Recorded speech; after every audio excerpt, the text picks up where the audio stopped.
Welcome to Archery Country Podcast.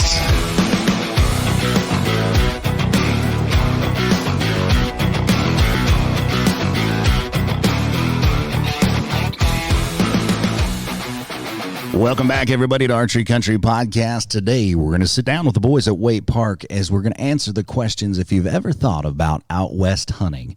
They're going to go through and talk to Brandon and Jon about their trips out west, their experiences, everything from applying to tags, digital scouting, what's on their pack list, tips and tricks for out-of-state hunting. So sit back and relax as the boys from Waite Park take you on the Archery Country Podcast. We've got Brandon, Adam, and Jon. Guys, how is it going? Real good. We're doing pretty good. Fine. Yeah, how was your day? My day off? God damn. I guess we'll start with that. Yeah. How was your day off? Good. Even better now that I'm here. Oh, that's perfect. Jon, how about yourself? I'm doing real good. I'm happy to be here. Awesome. Brandon? Yeah, good. I'm excited about this one. This is going to be a pretty fun one. You know, I'm pretty interested in this. I've been trying to get into it, but I'm kind of confused on the process a little bit. I mean, there's so many different topics to go over with this thing to figure out if I'm doing it right. Last year, I tried buying a point to go out of state, and as far as I know, I think I bought myself a point. I might have bought someone else a point. I have no idea. But that's what we're doing this podcast here for today is we're going to get some things figured out. We've got Jon and Brandon. You guys have actually gone on quite a few out-of-state hunts. Right? Yeah. Couple here and there. Yeah. And then Adam, you're kind of in the same boat as me, maybe hunted Wisconsin a little bit. Well, I was a Wisconsin resident, so it wasn't out of state necessarily. Well, let's say it is now for the purpose of Oh, this show. sure. Yeah. No, I'm just here soaking all the education because we constantly have people coming into the shop talking about applying for licenses, and it's kind of confusing depending on like what they're hunting, what state. Hard to keep track of. Exactly. There's a lot going on with this topic. So let's kind of dive into this a little bit. You know, I want to start out with, I don't know, with Jon or Brandon, whoever wants to start, but like what is the first step you guys are going to do when you're like, okay, I'm going out of state? Do you pick a species first, or where are you going to go with that? Yeah, I think that's, for someone doing it for their first time, obviously that's the first step. You know, what do you want to go hunt? Is it a spring turkey hunt? Is it an antelope hunt? Elk, mule deer, right, whatever. So you got to plan or figure out what species you want to go to, and then you start narrowing down the states. Is it something that you're planning 2 years out, 5 years out? You know, maybe then you start buying points. Or, if you're a lot like me, what am I doing next week? Right.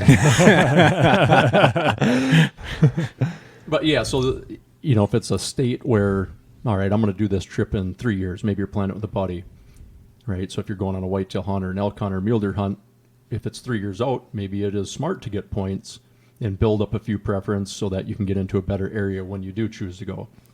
If it's something that you're going to do, this year, or you want to get into this year right away, there's a lot of opportunities for over-the-counter stuff.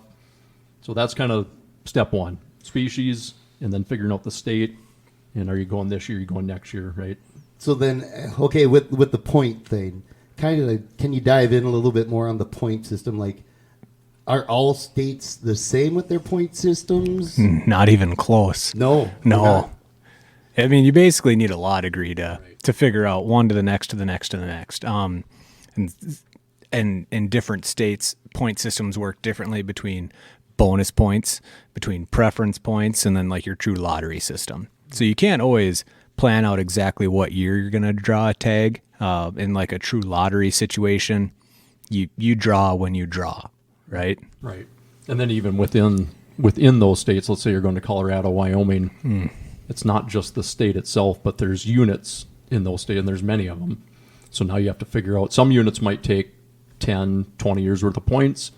Some units are over the counter. Some units take 1 point, right? So you got to dial all that in. And it's a little tricky at first to navigate, but after, for me anyways, doing it for a few years, and same thing with you, Jon, now it's pretty easy once you've been doing it for a while. You get used to it. You get used to navigating these different, Colorado's website, Wyoming's website, the Dakota's website. So you start getting used to that.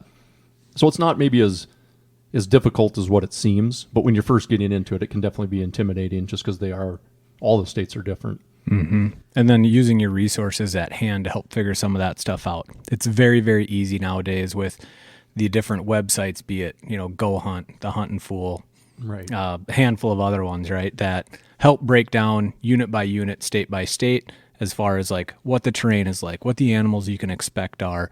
And some of them, there's a membership fee to them. Well, all of them that I know of, there's like a membership fee to them. But for guys who are trying to plan something that's 3, 4, 5 years out in advance, be it a 40th birthday or, hey guys, we got a group together. Let's all just put in and do this together and kind of start the process.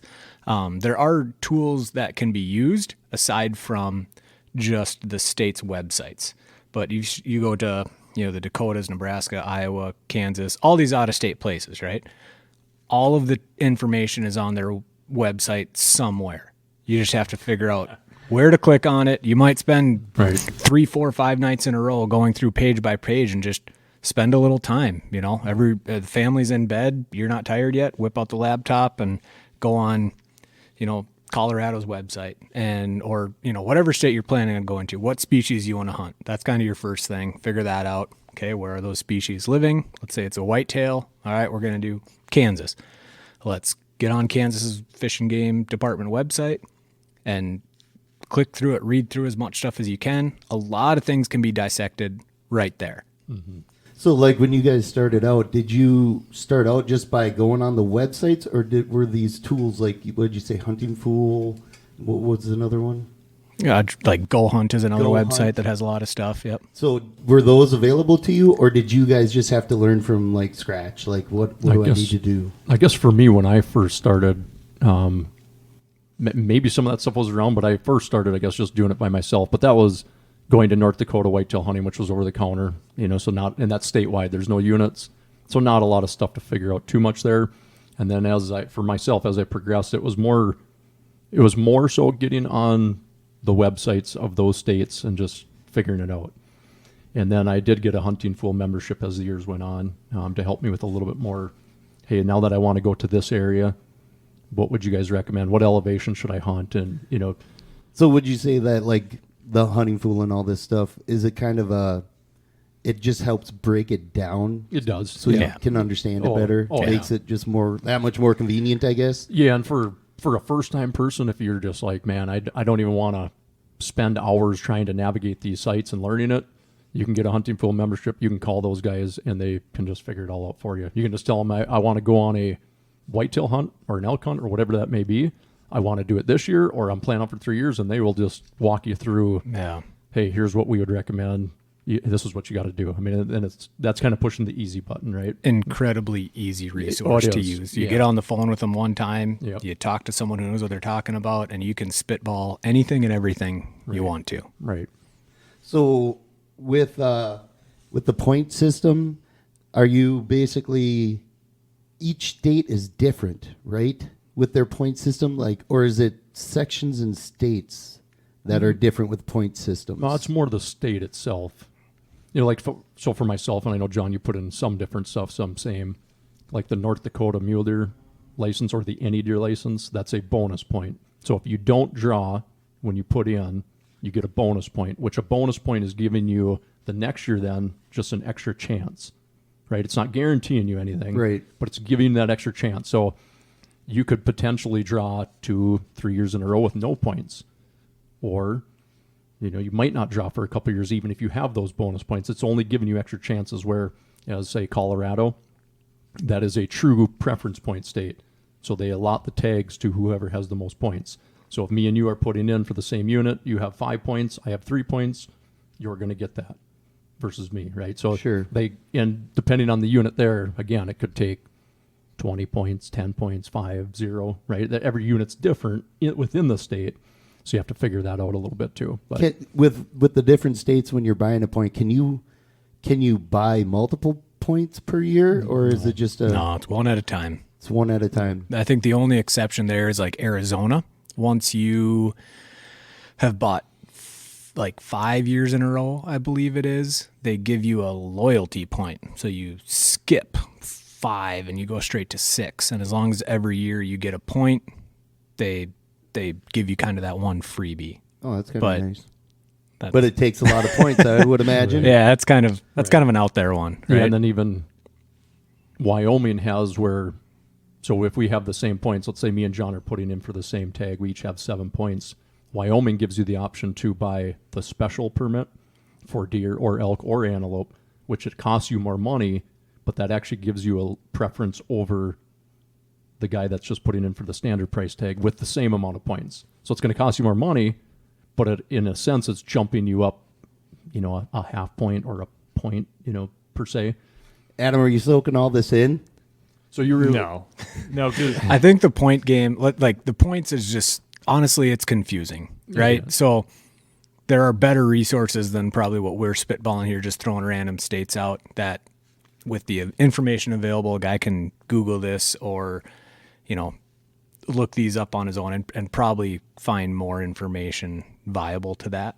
I just know the little bit I've done so far last year with buying a point. I bought Wyoming, maybe. I can't even remember what I did, but I found that a little bit like tedious. Like, what is going on? What am I doing? So I wanted to kind of touch base on that point buying system because it seems like it can be tricky, and it seems like for a guy like me, I probably need to go through one of those Hunting Fool or whatever it may be. And I think the Hunting Fool right now, they have like 3 different memberships. And I think it starts at like $50, $100, and then $150, and you can get different things with that. But it's really money well spent. To be able to get started. Yeah. Absolutely. Especially for the first time person looking at starting to get into hunting out of state. Hey, what do I do? How do I figure this out? That's about as good as it gets right there. And Even if you did it for 1 or 2 years just to figure out the systems. And aside from that, there's a lot of OTC or over-the-counter tag options available in a lot of states that, a guy doesn't have to necessarily plan as far ahead for that should be or could be utilized by a lot of people. In your guys' mind, what would be like for someone just starting out, just trying to, buying a point, but being able to hunt that year maybe and starting to get their feet a little bit wet with this whole thing? Like, what's a good state to start with? What's more easy to get into, I guess? Yeah, and I would say that depends on the species. Right. I mean, as far as like a whitetail hunt or a mule deer hunt. Whitetail, mule deer, Antelope. antelope, I would say would probably be 3 good ones to pick from. What would be a good state?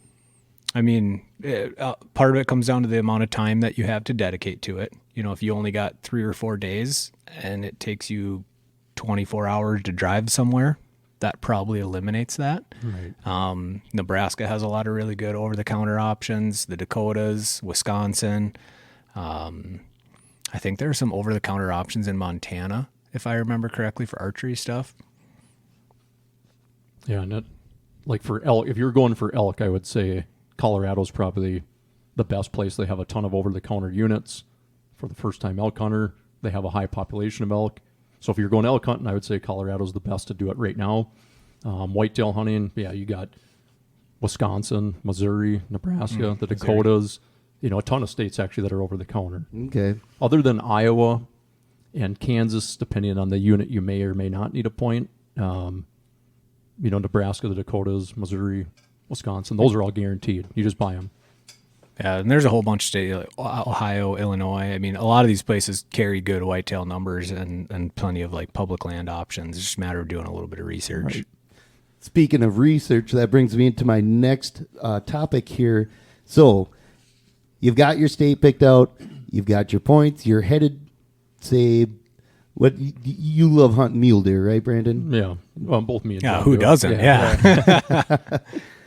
That's kind of your wheelhouse, though. Like if you can only hunt one animal the rest of your life, it'd probably be mule that. deer. Yeah. Okay.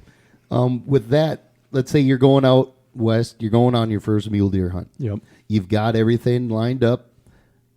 Where do you start with like your maps or how are you picking a unit? How do you know where to go? Well, so like the Dakotas, it's statewide, right? So if I was going to the Dakotas, it's statewide. So when I'm looking at maps, I can look at, really the whole state.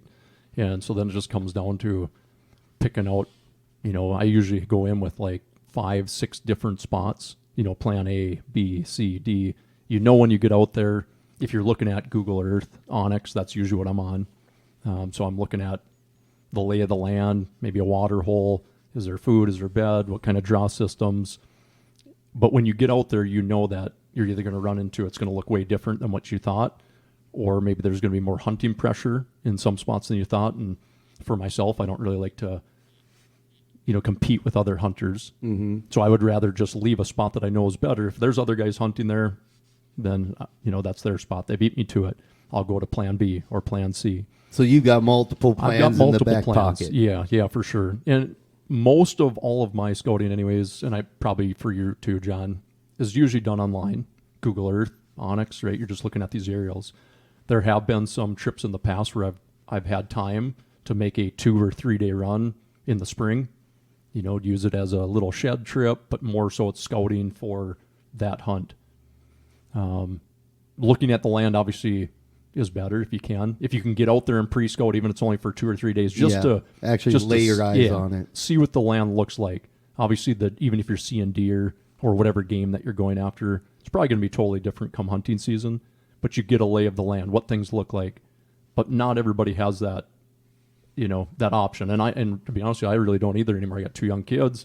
We're busy at work, so it's really hard to take off 2 or 3 days and travel across a state, maybe 2 states, to do a scouting mission.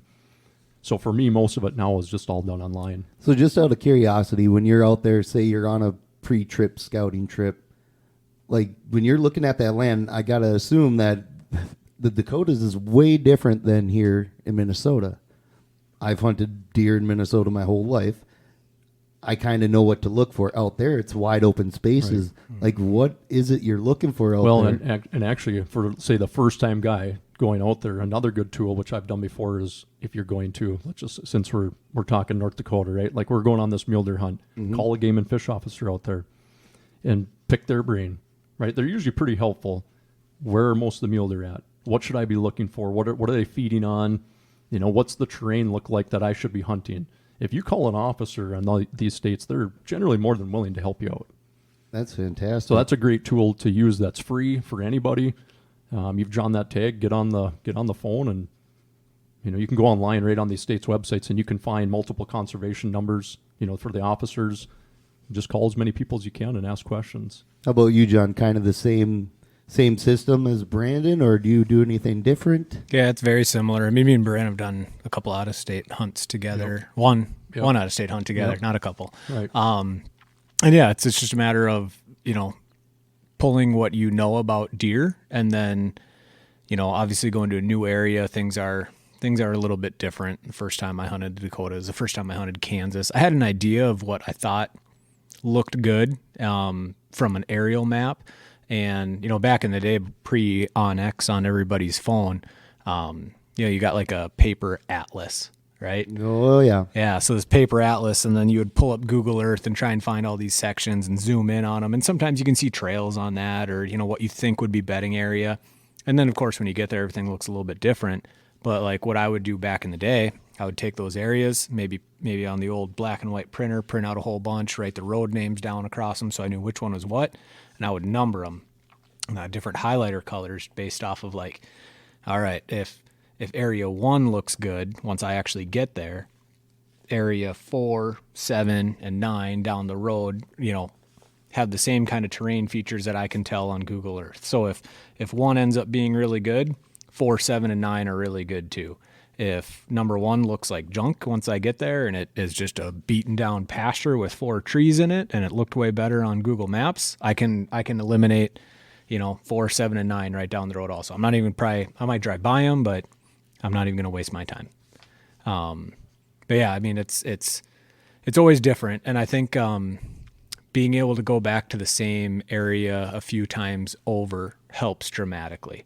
You learn things every time you're on an out-of-state hunt, and kind of keep your what's the word I'm looking for? Expectations in check. Right.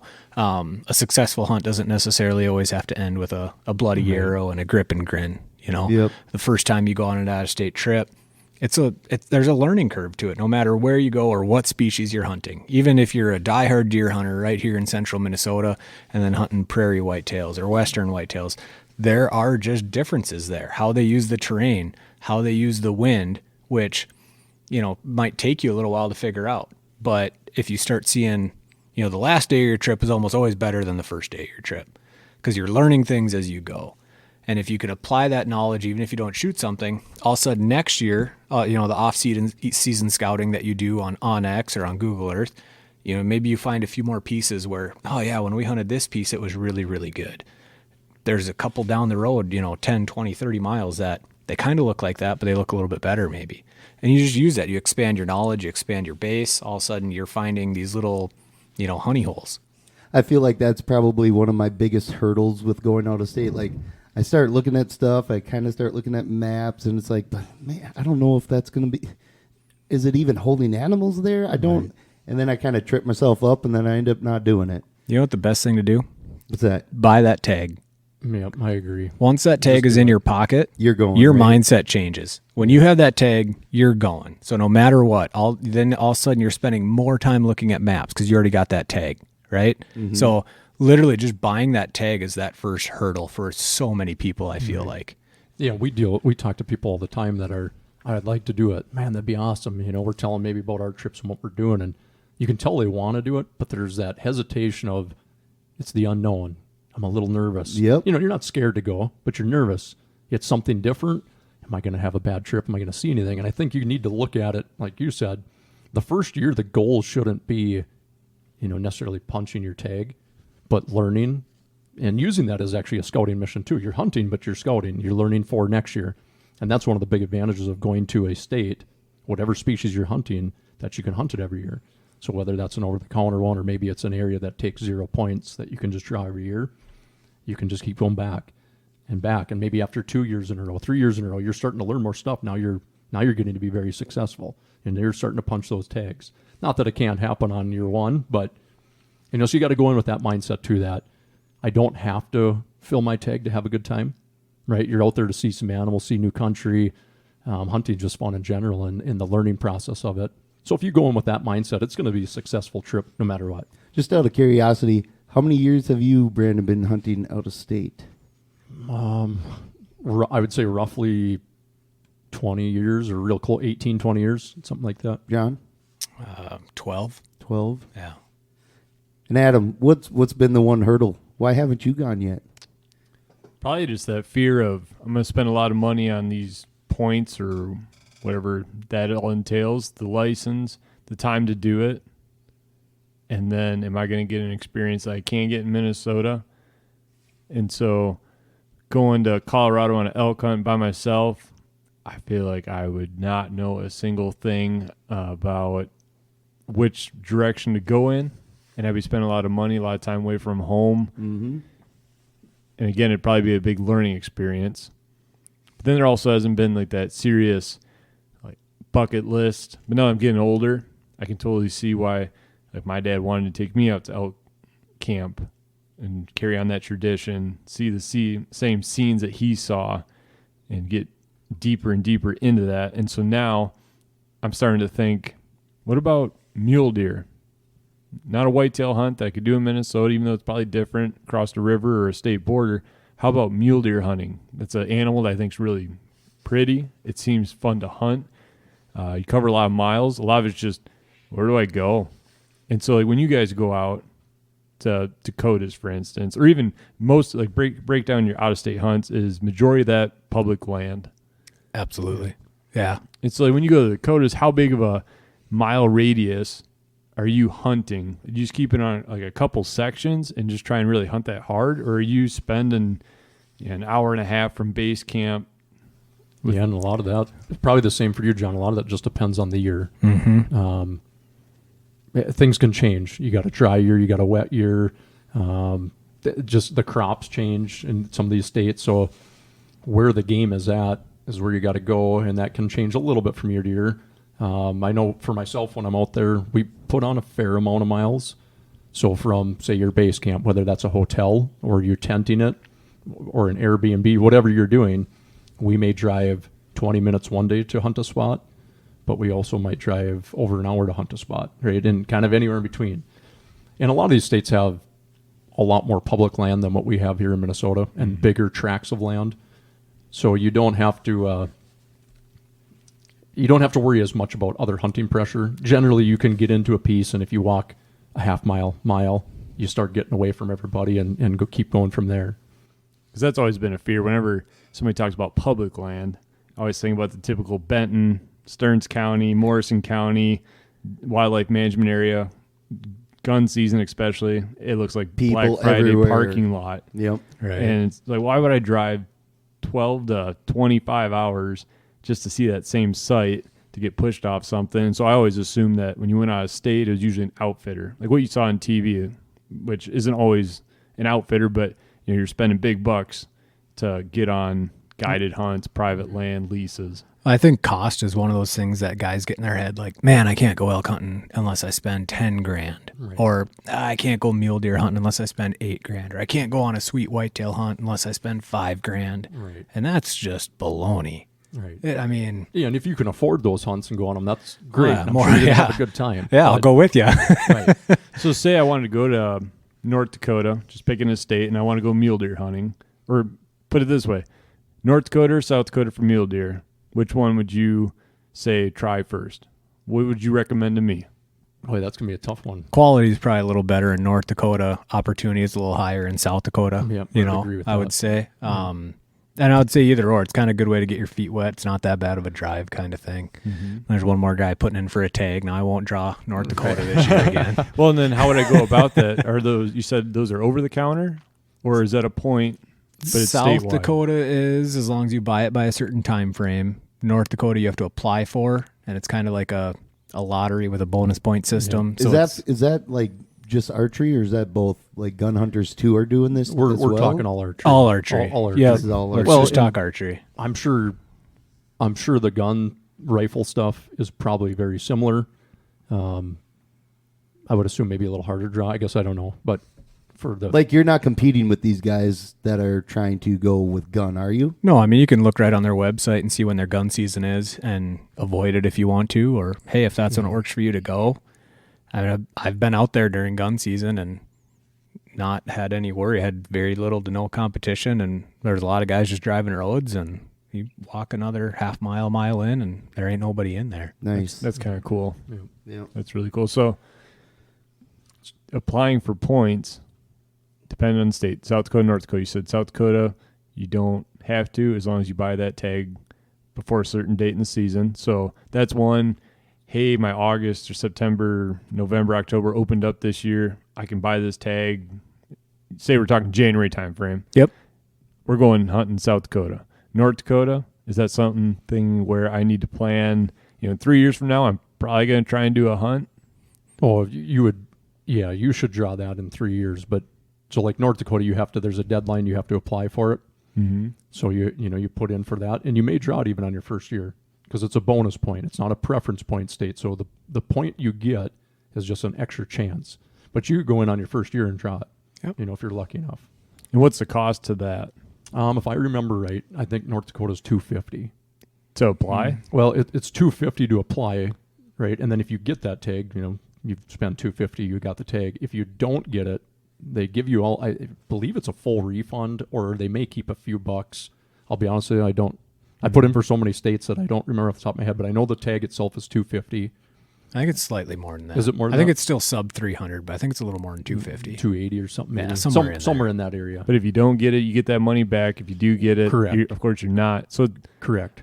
I guess that's contrary to what I thought it would be. I thought it'd be a couple $100, donate to No. North Dakota Fishing Game, a couple $100 more. Don't worry, you're going to get it at some point, real soon. Just keep sending your money. Yeah, just keep sending your money to the address at the bottom of the screen. And Yeah, and actually going back to the cost of trips, before this, I made just a couple lists of what some of my trips have cost for a couple different hunts. So one being we're talking about the mule deer. So like a North Dakota mule deer hunt, and I figured $250 for the tag, so maybe it's a little more, maybe it's $280, right? But lodging for like 6 nights. So usually when I go, it's a 6-7 day trip. I'm just kind of averaging this. I'm figuring most guys would go for like a week, right? So just staying at a hotel. This is 2 guys going, so I usually go with my hunting buddy. So you're splitting the cost of the lodging, splitting the cost of the gas. I don't have food figured in this. Generally, when I go, we pack a cooler, bring some sticks of summer sausage, making sandwiches. You might buy a sandwich at a gas station or go out to eat here or there, right? But for the most part, we bring our own food. So total on that trip with a figuring a 250 tag, 6 nights staying at a hotel and gas, $700 to like $800 is usually what I do that for. Cheaper than Disney World, isn't it? Yeah, so that's the full trip. That's going out there for 6 days, tag, hunting. You can bring that cost down pretty quick depending on the time you're going. If you want to camp, Right. Boom, there goes your hotel fee. Now you just got gas and tag. Yep. And I kind of figured That's $300 on lodging, So it's splitting not it, that bad. splitting it with another guy. So like John said, if you were willing to tent, sleep in your truck, whatever you may be doing there, I mean, you could get that down to $400-500 Right. even. And then you shoot something that you don't want to mount on the wall. It's even cheaper yet. Right, exactly. That's awesome. I figured in like a Wyoming antelope hunt. I've done that before. Now this is just doe tags, so their doe tags are pretty cheap. They're like $40 a piece. Last time I went, I bought 3 doe tags, and we went for 2 nights in a hotel, and then gas, which Wyoming's a little farther. But so for 3 tags, 3 days of hunting, 2 nights of staying, $400 to $500 for the whole trip. Wow. And that's 3 animals per person that we were able to harvest. That's pretty. It's pretty inexpensive, and I think, like John said too, I think a lot of people are. That's one of the hesitancies. Is They like, kind of have that whole, it's man, gonna it's be a going to be few so much thousand money. bucks. Yeah. But my first elk hunt I went on, I paid for with tips from delivering pizzas. The entire thing, gas, my tag, my fair share of all the food that we brought. I mean, it was sub $1,000. Now that was at a time that was when you could buy a cow tag in Colorado, and the cow tags were like $250 versus a bull tag was like $560. I don't even know how much they are now. I just pay for it when I get it, and it's one of those things you just write off. You don't want to think about, right? Yeah. But yeah, so the first elk hunt I went on was, I know I spent less than $1,000, and we, I had cash, and we all put an envelope for gas. Pre-credit cards weren't really the thing, and that's how we did it. It was a lot of fun. Great experience. I just want to kind of circle back real quick. You were talking about lodging and stuff. Have you guys ever camped? I know you've said you've stayed in hotels and whatnot, but have you ever camped? I have not, but John has. Would you recommend the whole camping over the hotel, or? That really just depends on when and where you're going. You can look at historical weather data for like years past about the week that you're going, and then it can be totally different when you're there. I have I have had camping trips that really suck, and I've had some that were quite pleasant. Yeah.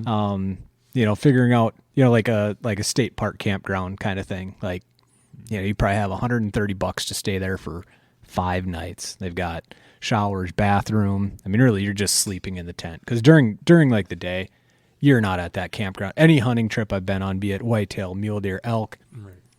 If you're really getting after it, you're not just hanging out at camp chilling. That's not what you're there to do, or that's not what I'm there to do, right? Yep. So really, from pre-sun up to after sunset, you are not at camp at all.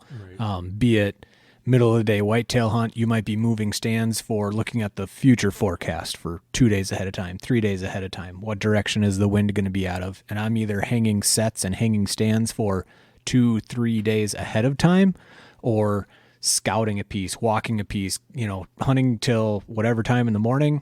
There's a couple hour break. I'm going to get out, hit the road, and drive by another piece. Maybe I get in and walk it a half mile, a mile, just see what it looks like, see what it feels like. Is there good deer sign? If not, I'm right back out into the truck, on to the next piece. So, if it's colder weather, late October, early November kind of thing, a hotel might can be be worth every single penny. And it's nice to have a hot shower. It's nice to be able to just microwave food. You can pack a little bit differently. And that's kind of just something you should do. Like on my pack list, I have pack lists for like different hunting trips I've been on, right?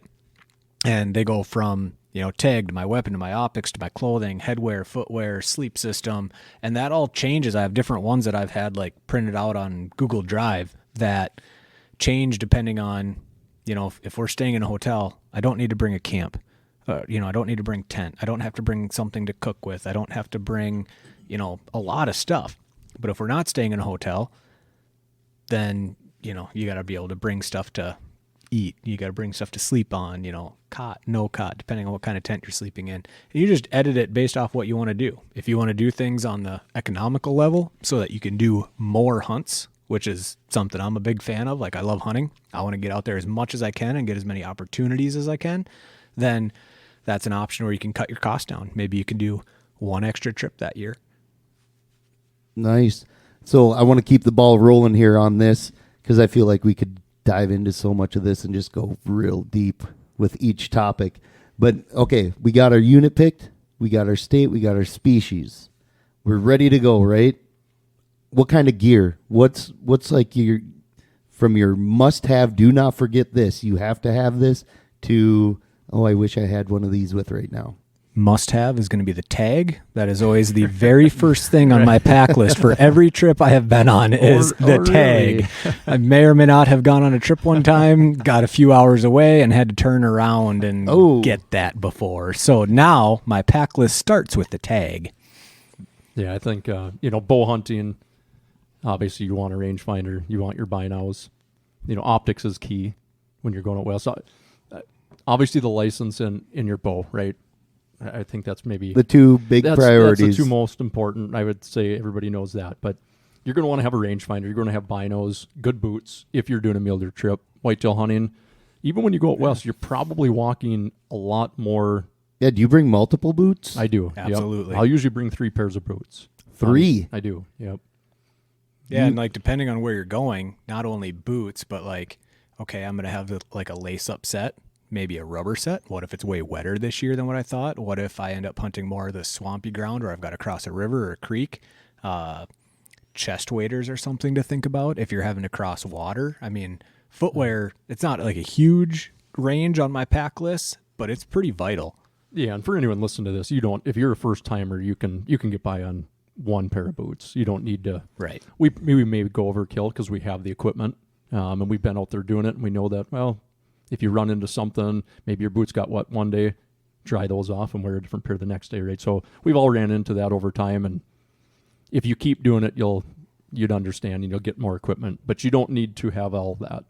I know with talking about the footwear stuff, I know I've heard some guys go out west and they're hiking and hiking and hiking and hiking, right? They're putting on miles, and they're like, yeah, these boots I just bought for this trip, they're in the trash. I burned through them. Is there any certain boot you guys have found that like really stands the test of time? I think we actually have the same set of boots. I'm pretty sure we do. The Crispies. I wear the Crispy Nevadas, Crispy Laponians. Yep. You got both those? Yeah. So yeah, we run the same ones. And I've had those for a lot of years. Antelope, mule deer, whitetail. I wear them for everything. No sore feet at the end of the day? No. Both me and John, there's been days we put 10 plus miles on them, or just walking a couple hundred yards to a tree stand to whitetail hunt. Mm-hmm. And they're comfortable. They're good. I also highly recommend a set of Crocs.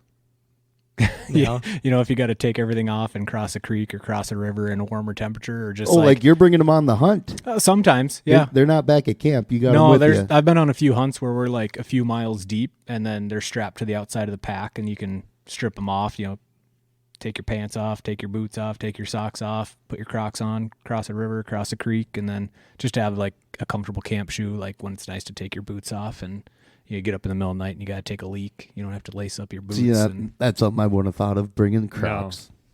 No. At least not in the hunt. I could see lounging around a hotel room or the campsite, but bring them on the hunt, rifling through a pack. It's like on a certain kind of hunt. Like they're not there all the time by any means, but they are something that is on all of my pack lists. Yeah, and then as far as other equipment, obviously your clothing's important, and that's going to depend on your research. Are you doing a September hunt, an October hunt? Is it a November hunt? The colder it is, probably the more different layers and the more clothes you are probably going to have. But being prepared for, and that's just doing research on whatever state you're going to. Look at the average temps, average forecasts, what kind of rainfall, or is it pretty dry? And that'll give you a good idea of what kind of equipment, to bring with. Yeah. So kind of the gist of it, basically you guys are taking with what you use here at home, basically. Absolutely. Yep. Well, and a little extra. Both of us on our trips, we're bringing a backup bow. We're probably, like I said, we're bringing multiple pairs of boots. You're probably bringing multiple jackets, multiple pants, probably multiple base more layers. I know myself. I overdo it. Yeah.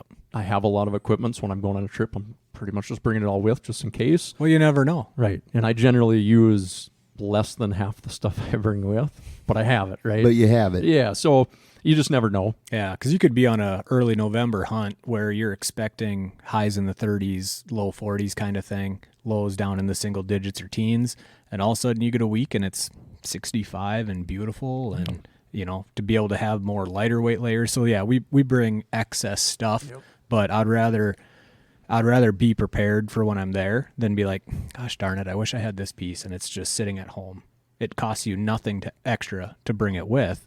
It's just going to sit in a tote most of the time anyways. But Has that happened to you? oh yeah, I bring a lot of stuff I don't What's use. one piece you forgot that you were just like, oh man, if I only had that right now?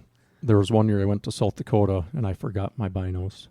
Binos? on a whitetail hunt, but the spot that we were in, you could see most of the stands. You could see at least 200-300 yards or farther. I mean, toilet paper rolls work, right? Yeah, man, that was that was tough. So I have never forgotten them again, and I never will after that. It was Brutal. hard to not have them. Yeah, I don't think I've ever forgot something that was like a necessary piece of gear. Although this past year on one of the mule deer hunts I went on, I did forget my phone scope case. So I like to be able to throw my phone on my tripod or on my spotting scope to be able to take videos, take pictures. Yeah, I've seen some of those videos. Those are pretty cool. I have it. I have all the stuff for it. And I had the case on my phone. I didn't bring the adapter ring. That's what it was. So you'll turn around for the deer tag, but he won't turn around for the not scope. for that. I won't turn around. But I went on an elk hunting trip. I don't know, maybe like 8 years ago or something like that. And I hadn't bought a certain piece of gear, and it really bit me in the butt. And since then, basically, I got home and I bought it the day we got home, even though I knew I wouldn't need it the rest of the year. But I told myself I will never go on a hunt without that again, and that was rain gear. We had like 3 straight days of rain, and it was brutal, to the point where it kind of affected our hunt enough where we had to get off the mountain, drive an hour to town, find a laundromat, put coins into a dryer for 2 hours, and then the nice thing was we were able to go to a diner and get a big greasy burger to refuel on calories while everything was drying out. But I literally got home and bought rain gear the next day. And that has come very useful now on other hunts that I've been on. Yeah, see, I'm kind of glad you brought that up because now I've gone through quite a few different rain gear suits. I have still yet to find one to keep me dry. Like my seams are either soaking or some way or another I get wet. Mm-hmm. What kind are you guys using, and are they working for you?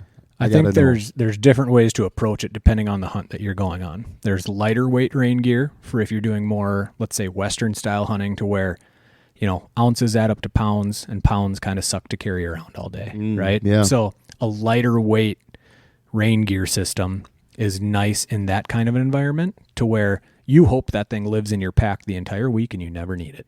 But you get a rain shower. Maybe you get 3 straight days of rain, right? So in that case, like I think it's a cloudburst system from Sitka is what I have for my rain gear, and it's their lightest rain gear they make, right? It's a little noisy, but it weighs absolutely, I think the jacket weighs 12 or 14 ounces in the size that I wear. And the pants are a little less than that. Kind of one of those systems that can pack real easy? Or? Yeah, it packs down to like nothing. So typically what I'll do is I'll actually vacuum seal it before the trip and put it at the bottom of my pack. And if I never need it all week, hey, that's awesome. I carried around an extra, 1.5 pounds, 2 pounds the whole week, and I don't even know what's there. But if you're doing more like whitetail hunting or hunting around home, right? So like rain gear for the average guy that's just going to hunt around home. If it's raining that hard, he's probably just not going to go. He's going to sit at home, enjoy the evening on his couch. Right. But there is like their Thunderhead system from Sitka. It's a little bit heavier. Everything weighs more, but it has such a quiet face to it that like in a whitetail hunting situation, it keeps you dry, but you can draw. It doesn't make any noise. It's amazing how they were able to make a fabric that's waterproof. Like typically you think waterproof and you get that every time you move, right? So it's got a brushed face to it that it's pretty amazing how quiet it is. Yeah, and I actually run the downpour, the Sitka downpour jacket and pants, which is actually pretty similar to the Thunderhead as far as overall weight. And that's actually their quietest stuff, and that's why I like it. It's just a little like thicker weight. It's a little heavier. I wouldn't say it's not heavyweight stuff, but it's definitely heavier than John's than the Cloudburst. Yep, yeah. That's super light. But this stuff's a lot quieter. So a lot of times, like when I'm going out west, usually it's late October, November, where you're not going to get a lot of rain usually, and maybe more snow than rain. But I like that stuff because it's quiet. Yeah. Drawing your bow back if you're hiking in it or you're having to move in it. It's just super quiet. It's the quietest stuff I've found for rain gear myself. So that's my rain gear anyways. Looks like I'll be putting that on my list now. I think real quick on the equipment, I think one thing that's like a little bit of an afterthought, obviously everyone's bringing their bow and their optics and their clothing, right? Their boots. But especially for the first timers, what if you get something, right? So for myself, I'm bringing with 2 120 quart coolers. Usually we're deboning them or at least quartering them out. And with the state regs now, you have to do a lot of that. But game bags. Yep. So like on the mule deer hunt and even some of my whitetail hunts, it's quartering them up, packing them back to the truck, and then maybe deboning them, the next day or something. But I think that's coolers, your game bags, a good knife. Those type of things too are pretty important to already have set up. Yeah. Know what Plan for the best. Yeah, plan for the best. What if you do get one? How are you going to get it out of there? Do you have the right pack to haul the meat? Do you have game bags to keep it clean? Do you have enough cooler space? So those are things you want to think about too. Yep. What about when you are starting to, you got your animal, you're cutting it up, the whole process of going over state lines with carcasses? I mean, I don't think all of them are the same, but I know a lot of states are starting to change the way you can transport stuff. Yeah. What have you guys ran into or have seen? Well, it's just something you got to pay attention to. You got to read the regs for not only Minnesota, where you're bringing it back to, but also the state you're coming from. If you're hunting like a CWD zone, they might have like a check station that you got to go to, or maybe you have to get your animal tested kind of thing. And that's just, that's the legwork before the hunt actually even begins. And I think for most states now, it's It's no brain matter, no spinal cord or column, right? Yeah. Which as far as the spinal stuff, for me, you're not bringing it when you're we're quartering it out. I bring a vacuum sealer with, so we butcher our own deer, mule deer, whitetail, whatever it may be. When I come back home, I get to my house, I put it in the freezer, it's all done. I have all my trim bags, I have all my steaks staked out, vacuum sealed. So we're not bringing any bones across the border. Now, if we are fortunate enough to shoot a really nice trophy animal that maybe you want to get a full mount done, you're putting that shoulder mount on the wall, that's where you do have to fully cape it then, and you can't bring the skull back. So you fully cape the hide all the way off. Yep. Roll that up, get that in your cooler, and then you got to saw the the skull cap off the skull and leave that in that state. Now, this might be a dumb question, but I have no idea. Like, once you debone this thing, are you just leaving the carcass out in the field where you shot it, or do you have to remove it somehow? Yeah, you got to look at the state regs on that too. A lot of the western states, you're fine with that. A lot of times you're quartering it out, you got to leave evidence of sex on it, in one way, whether it's a doe or a buck. Sure. Right? So you got to look at your regs. But a lot of the western states, you can do that. Mm-hmm. You can quarter them out, leave the carcass there, right? As long as you've done it proper and, there's no wanton waste type. You're taking the meat that you need to. But there are certain states that you can't. So you got to watch that a little bit. So then have you ever done that before where you had to remove the whole thing? Where do you take them? You guys know? Are you talking as far as the carcass, the bones, carcass. all that? I guess I don't think I ever have. I haven't either. I haven't. No. So I don't know. That's a good question, but I'm not sure. Another topic I wanted to just touch a little bit with physical condition. Are you guys, when you're planning these hunts, you're going out there? I know Adam, I talked before on another podcast with Adam about that awesome treadmill he bought. Just got it set up today on my day off. That's fantastic. Did you get to use it? No. Hurts the resale value on it. But Brandon got the same one, and they said he was really coaxing me along to get me to use it. Yeah, and I can read between the lines because he wants me to be his little Sherpa there in North Dakota or wherever we're going to end up. Yeah, I need a big guy to pack out some stuff. Yeah. You got to get in shape. You know what? I actually had Jason in the Brainerd store packed out 3/4 of my deer one year, and I don't think he even noticed the weight on it. He's such a big Paul Bunyan looking dude. Best pack out I've ever been on.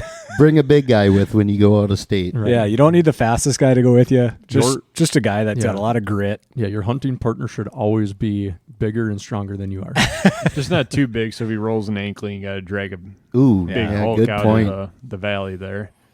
So do you guys do much exercise, I mean, I practice? try to. Obviously prepping for the hunt, you're shooting your bow as much as possible, right? Dialing in your equipment, making sure broadheads are working good. But as far as the exercising go, I try to as much as possible leading up to the hunt. Hike. I would imagine like going, Dakotas. Probably don't need to work out too much. It'll still kick your Yeah. butt if you're not ready for it. Versus if I'm going for some goats up in the mountains in Alaska or Right. something. Right. Well, quite a bit of difference in terrain Yeah. there. Yeah. Yeah, I But mean, even like the hills you put on in Nebraska, Dakotas, that Western Plains stuff, it is surprising how much it'll sneak up on you. The Oh, yeah. landscape looks pretty flat. You're not trying to summit a 3,000 foot elevation gain in a mile, right? It's like, oh, that hill's just right over there. I just got to go down this one and up the next. And you do that, and then you do it again, and then again, and again, and again. And all of a sudden, like you look at your OnX, if you're running your tracker and you gained 3,500 feet of elevation and you lost 3,400 feet of elevation that day. Right. Like it's surprising where it doesn't look as big. So I think you're more apt to just go for it, and it can get you. Yeah, and I think the biggest benefit of, especially on a mule deer, elk trip, antelope, some type of spot and stock, maybe the whitetail one's not so bad, is day 2, day 3, day 4, right? So you're putting these miles on, and the better shape you can be in, as you get towards the end of your hunt, when, like you said, you're learning more, the hunt should be getting better, right? You've been doing some scouting, maybe you're getting stuff figured out. You want to physically still be feeling good because that's going to mentally keep you in the game. If your feet are hurting and you got blisters and your back sore because you're out of shape, mentally, you don't want to walk that extra mile. You don't want to go to the next hill, and you're totally decreasing the value of your hunt and the opportunities that you could have if you were in a little bit better shape. I think that even comes to fruition whitetail hunting. Oh, like sure. some of the, like we did a Western whitetail hunt this past year, and it wasn't like physically demanding, but whitetail hunting can be just as hard, if not harder, by the end of the week. Sitting in a stand or hanging in a saddle and putting on the miles in between. If you're, I'm a little tired from yesterday, I didn't get a great night of sleep because you're, camping or in some nasty motel bed that just isn't as comfy as your That bed at Adam was home. in the night before. Yeah, something like that, right? The drive, and if you're not feeling up for it, the difference of like midday scouting versus not. Oh, I can just go back to camp and I can take a nap this afternoon. Yeah, you can sleep when you're dead, Right. we can grind through this. So the better physically prepared you are for any trip, but it's the physical preparation, but also the mental fortitude to be able to just push. Then real quick, when is the right time to start planning for these hunts? Like I know there are a lot of application deadlines coming up pretty soon. There is. Yesterday is the best time to start planning. Yesterday was the Story day. of life. Yeah, no, nothing's too early to start planning if you're doing something like this. And a lot of these states a lot of them are over the counter. So if you've missed a deadline, you can still go hunt. There's plenty of states to go over the counter, but if you are going to a state where you have to apply, I would say you want to start doing that in December or January, right at the first of the year. Maybe you're done hunting Minnesota, end of December comes around and the Minnesota hunt's done. You should be, if you're going to do it, you should be starting to plan already. Mm-hmm. So And earlier it doesn't the have better. to be intense, but even, all right, I'm going to spend 20 minutes tonight. Right. I'm going to look at one area on X on this state, and I'm just going to see if it looks like it's good or not. And I'm going to, you can have a list going of stuff. You can have stuff highlighted differently, and you can kind of have a lot of stuff done in your free time. Even sitting down watching TV at night, some stupid show's on. Right. I'm going to pull my phone out and I'm looking at maps. Right. Yeah, and I think people get intimidated too, like trying to find the spot, right? Yeah. The secret spot or the right spot. Well, there isn't any of that. Yeah, there's no secret spot anymore. No, but they're pretty much, from my experience, and that's hunting quite a few different states and different species, there's so much land to hunt. There's so much public land. When you go out there, if you just have that mindset that you're just going to keep pushing, you're going to keep walking, you're going to keep glassing, maybe you got to drive an hour to the next spot, you'll get on game. You'll find it if you have that mental drive. So there's no secret spot. You just have to be willing to look and hunt and not go back to camp for 4 hours middle of the day, right? It's an all-day deal. And if you keep pushing, you'll be successful. Yep. It Absolutely. sounds like pretty much, if you're hesitant on doing something like this, just go for it. Yeah. Do it. Get out there.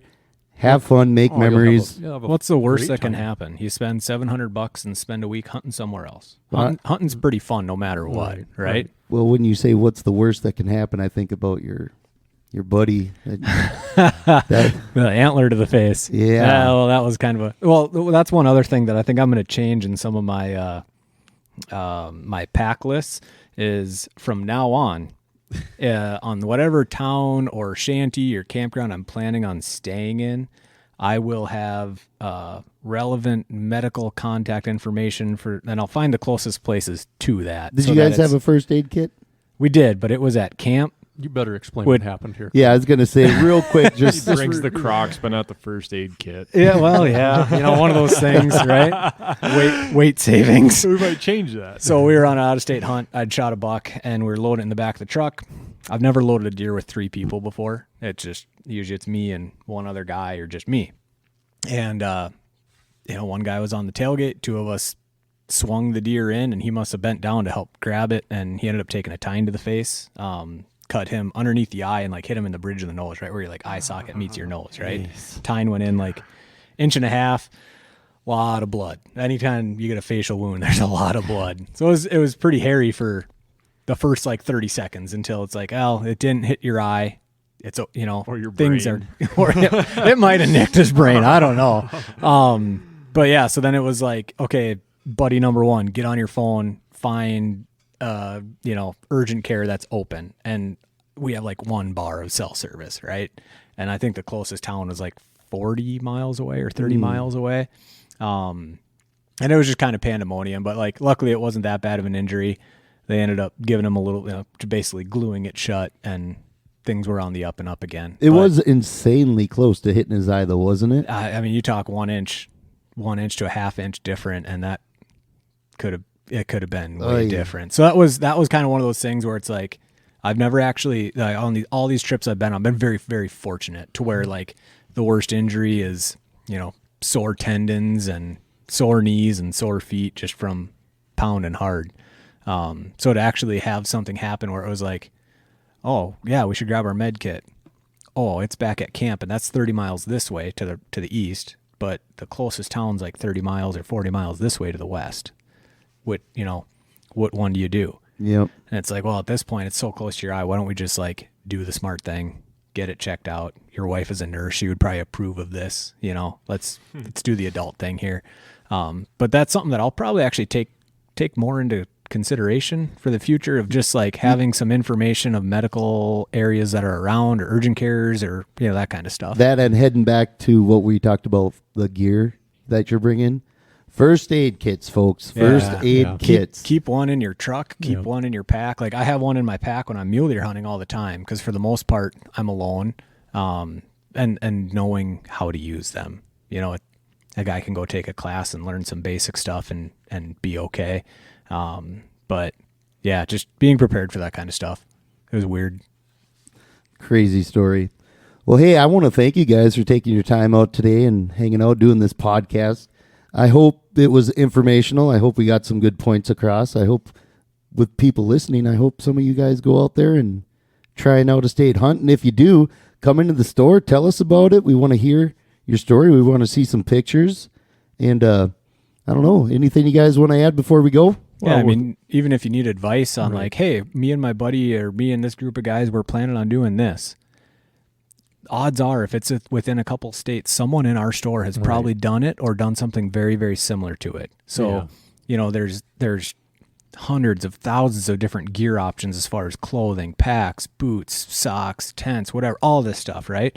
We can gladly just share some information with you like, hey, this is what I used. It worked really good. Or, hey, this is what I used. And, it didn't work that great. I don't think I would recommend that. And, any of us here are here to help with that kind of stuff, even if it's as much as like changing an arrow setup for an antelope hunt versus, going out elk hunting. Maybe you want a little heavier arrow setup. That's all stuff I think every one of us at the store are willing to help with. And if you come and ask me and I don't really know the best thing about it, I'll direct you to Brandon or Adam or Troy or like, the guy that can give you that relevant information. Right.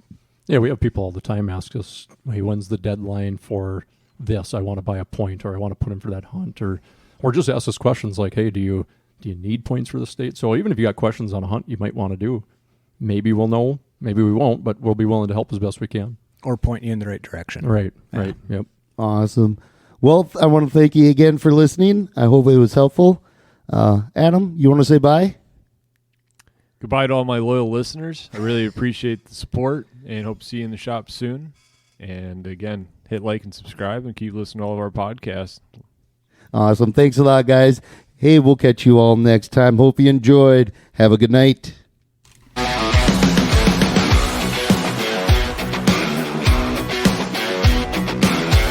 Thank you for listening to Archery Country Podcast.